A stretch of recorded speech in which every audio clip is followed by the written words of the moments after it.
पारो बिटिया, जल्दी आओ, देरी हो रही है। आई बाबा, ये लो आपका डिब्बा। अरे वाह, वैसे क्या बनाया आज तुम्हारी माँ ने? अब मुझे नहीं पता, दाल भात है। अब बस मछलियाँ ही पकड़ते मत रह जाना सारा दिन, वक्त पर खाना भी खा लेना। ठीक है, खा लूंगा, तो मेरी इतनी चिंता मत किया करो। बाबा, आप मुझे कब अपने साथ ले जाओगे? कहाँ? मछली पकड़ने, समंदर में। और तुम क्या करोगी वहाँ? ले चलो ना बाबा। माँ, बोलो ना बाबा को। अरे ले जाओ ना इसे, कितने दिनों से रट लगा रखी है इसने आपके साथ जाने की। अच्छा, ऐसी बात है, तो चलो फिर, आज तुम्हें अपने साथ लेकर ही चलता हूँ। बाबा, सच में आप बहुत अच्छे हो। ये कहानी है गणपत मछुआरे की, जो समंदर के किनारे रहता था।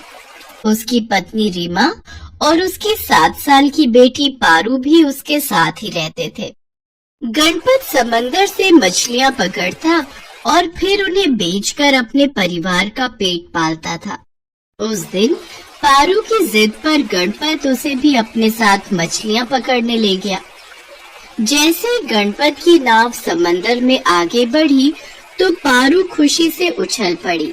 बाबा, कितना मजा आ रहा है ना?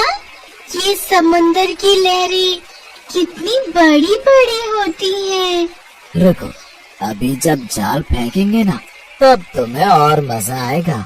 कुछ और दूर जाकर गणपत ने समंदर में अपना जाल फेंका और फिर थोड़ी देर बाद जब उसने जाल वापस खींचा तो उसमें 5-7 मछलियाँ फंसी थी। ये देखकर पारू बहुत खुश हुई। तभी अचानक कहीं से एक बगुला उड़ता हुआ उसकी नाव पर आया और जिसे देखते ही पारू ने उसे डराने और भगाने की कोशिश की। हश, हट, भाग यहाँ से, भाग। क्या हो गया पारू? देखो ना बाबा, ये तोता हमारी नाव पर बैठा है। हैं? तोता? गणपत ने बगुले को देखा और फिर अपना पेट पकड़कर हंसने लगा। क्या हुआ बाबा? अरे मेरी बच्ची, ये तोता नहीं है, तोते तो हरे रंग के होते हैं। अच्छा, फिर ये क्या है बाबा? बिटिया, ये बगुला है, ये मछलियाँ खाता है और मछलियाँ खाने के लिए ही ये तुम्हारे पास आया है। पर बाबा, आपने कितनी मेहनत से ये मछलियाँ पकड़ी हैं, तो हम इसे अपनी मछलियाँ क्यों दें? कोई बात नहीं बेटिया, बस एक मछली ही चाहिए इसे। तभी बगुला उड़कर पारू के सिर पर आकर बैठ गया। पारू डरकर चिल्लाने लगी और ये देखकर गणपत हंसते हुए बोला, देखो कितने प्यार से मछली मांग रहा है, एक काम करो, लो इसे ये मछली दे दो। ठीक है बाबा। पारू ने गणपत से मछली ली और बगुले की तरफ बढ़ा दी। बगुले ने मछली को अपनी चोंच में दबाया और उसने पारू को ऐसे देखा जैसे वो उसे शुक्रिया कह रहा हो। उसके बाद वो दूर उड़ गया। इसके बाद गणपत ने फिर से पानी में जाल फेंका, लेकिन इस बार जाल में बस 2 ही मछलियाँ फंसी। ओहो बाबा, इस बार तो बस 2 मछली फंसी। पहले पता होता तो उस बगुले को मछली नहीं देते हम। बलुगा नहीं पारू, बगुला था वो। और बेटी, एक मछली से क्या फर्क पड़ता है, वो उसी बगुले की किस्मत में लिखी थी, तो वो उसे ले गया। और तुम्हें क्या लगता है कि वो उस मछली को अकेला खाएगा क्या? नहीं बेटिया, वो जरूर अपने बच्चों के लिए वो मछली लेकर गया होगा। जैसे मैं मेहनत करता हूँ तुम्हारे लिए, वैसे ही वो भी खाना ढूंढने आया होगा अपने बच्चों के लिए, छोटे छोटे बगुलों के लिए, समझी? बलुगो नहीं बाबा, बगुलों के लिए। पारू की बात सुनकर दोनों जोर जोर से हंसने लगे। थोड़ी देर बाद गणपत अपनी नाव किनारे की तरफ ले आया। उस दिन पारू बहुत खुश थी। पारू के साथ जाने से गणपत को भी अच्छा लगा, क्योंकि पारू अपनी प्यारी प्यारी बातों से गणपत का मन लगाए हुए थी। गणपत अब हर रोज पारू को अपने साथ ले जाता और हर रोज वो बगुला भी मछली पाने के लिए गणपत की नाव पर आकर बैठ जाता। ऐसे ही एक दिन चलो बाबा, देरी हो रही है। अरे वाह, आज तो बिटिया रानी मुझसे पहले तैयार हो गई। हाँ, तैयार ही नहीं हो गई। देखो, मैंने नाव पर जाल भी रख दिया, ड्रम भी धोकर रख दिया और खाने का डिब्बा भी रख लिया है। अब चलो ना बाबा। हाँ हाँ, चलो भाई, चलते हैं। उस दिन भी वैसा ही हुआ। गणपत ने 8-10 मछलियाँ पकड़ी और फिर तभी वो बगुला फिर से आकर नाव पर बैठ गया। आ गए तुम?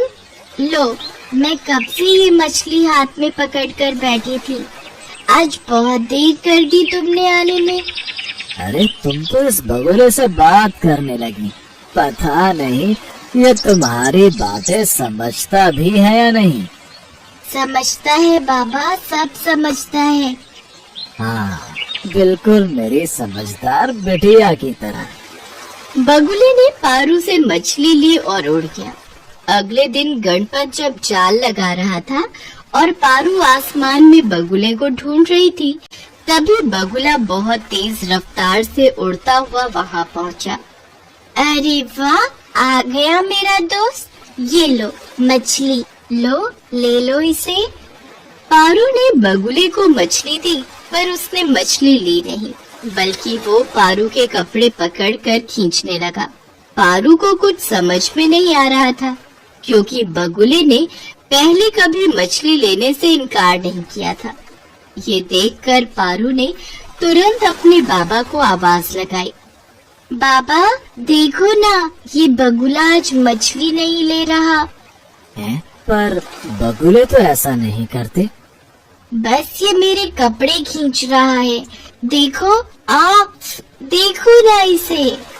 अगर ये मछली नहीं खा रहा है और तुम्हारे कपड़े खींच रहा है, तो इसका मतलब जरूर कोई बड़ी बात है।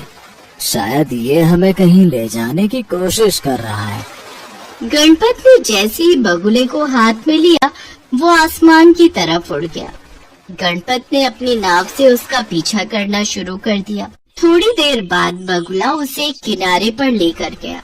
गणपत ने देखा कि वहाँ किनारे एक पुराना खराब जाल पड़ा है, जो शायद किसी मछुआरे ने फेंका था, और उस जाल में एक बगुली का पैर फंसा हुआ था। बगुली पंख फैलाकर लगातार उस जाल से अलग होने की कोशिश कर रही थी, पर वो उस जाल में और ज्यादा फंसती जा रही थी। बाबा देखो, वहाँ एक बगुला फंसा हुआ है। पारू, वो एक बगुली है और वो जरूर इस बगुले की पत्नी होगी, और उसी को बचाने के लिए वो हमसे मदद मांग रहा है। गणपत ने चाकू से जाल काटा और बगुली को आजाद कर दिया। तभी पारू बोली, देखो बाबा, वहाँ पेड़ के नीचे 2 छोटे छोटे बगुले हैं। हाँ, मैंने कहा था ना कि वो जरूर अपने बच्चों के लिए मछलियाँ ले जाता होगा। चलो अब हम चलते हैं, बहुत देर हो गई। शाम हो चुकी थी। गणपत अपने घर की तरफ बढ़ रहा था। बगुली की मदद करके पारू बहुत खुश थी, लेकिन गणपत थोड़ा परेशान था, क्योंकि बगुली की मदद के चक्कर में उस दिन वो एक भी मछली नहीं पकड़ पाया था। वो इसी उधेड़ बुन में था। तभी पारू ने उसे आवाज लगाई, देखो बाबा, बगुला अपने दोस्तों के साथ मछली लेकर आया है। है? मछली लेकर आया है? गणपत ने देखा कि आसमान में 10-15 बगुले उड़ रहे थे और सबकी चोंच में मछलियां थी। गणपत के दोस्त बगुले ने अपनी चोंच में दबाई हुई मछली को नाव में रखे ड्रम में डाल दिया, और देखते ही देखते सारे बगुलों ने भी ऐसा ही किया। इसके बाद सारे बगुलों ने पारू को घेर लिया। पारू बगुलों के साथ खेल रही थी और हंसती ही जा रही थी, और ये सब देखकर गणपत की आंखों में आंसू थे। वो बहुत खुश था, क्योंकि उसे एक सच्चा दोस्त जो मिल गया था।